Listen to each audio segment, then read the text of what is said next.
माझ्या मुलांप्रमाणे तुमच्या मुलांना सुद्धा मुळं आवडत नाही. चला तर मग जरा वेळ न घालवता झटपट तयार होणाऱ्या रेसिपीला सुरुवात करूया.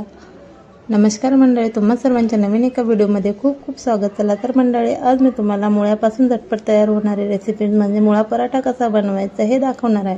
बनवायला अगदी सोपा, चवीला अप्रतिम व टेस्टी असा तयार होतो. त्याकरिता मुळ्याची पानं काढून घेतली, स्वच्छ धुवून त्याचे सालंसुद्धा काढून घेतली.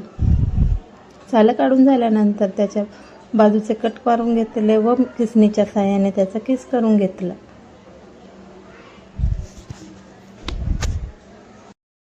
असेच नवनवीन व्हिडिओ बघण्याकरिता अजूनपर्यंत चॅनलला सबस्क्राईब केले नसेल तर सबस्क्राईब करावे, एक लाईक करायला विसरू नका. बघा, सर्व मुळा किसून झाल्यानंतर त्यातील असलेले पाणी पिळून घेतले. गॅसवर कढई ठेवली. कढई गरम झाल्यानंतर त्यात 1 चमचा तेल घातले. तेल गरम झाल्यानंतर त्यात जिरी, मोहरी, ठेचलेला लसूण घालून चांगला परतून घेतला. नंतर त्यात जिरेपूड, धनेपूड, हळद, लाल तिखट व 1 चमचा चण्याचे पीठ घालून तेही चांगले मिक्स करून घेतले. नंतर त्यात चवीनुसार मीठ घालून तेही चांगले मिक्स करून घेतले व त्यात किसलेला मुळा घालून चांगला अलटीपलटी करून फ्राय करून घेतला. सर्व मिश्रण फ्राय करून झाल्यानंतर त्यात चिरलेली कोथिंबीर घातली व आपला सारण तयार.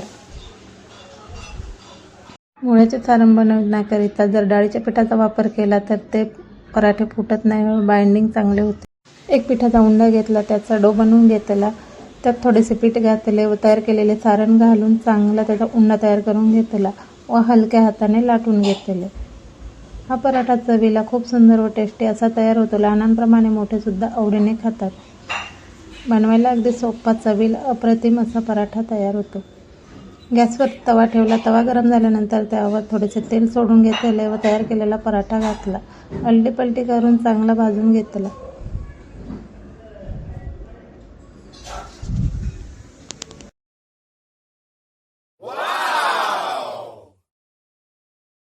याच पद्धतीने सर्व पराठे लाटून घेतले. बनवायला अगदी सोपा, चवीला अप्रतिम व टम्म फुगलेले असे पराठे तयार होतात.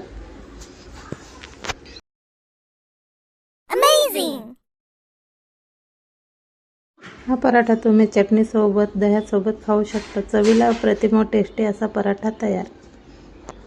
असेच नवनवीन व्हिडिओ बघण्याकरिता अजूनपर्यंत चॅनलला सबस्क्राईब केले नसेल तर सबस्क्राईब करा, लाईक करा, शेअर करा, कमेंट्स करा. पुन्हा भेटूया अशाच नवीन व्हिडिओमध्ये. तोपर्यंत काळजी घ्या. बाय.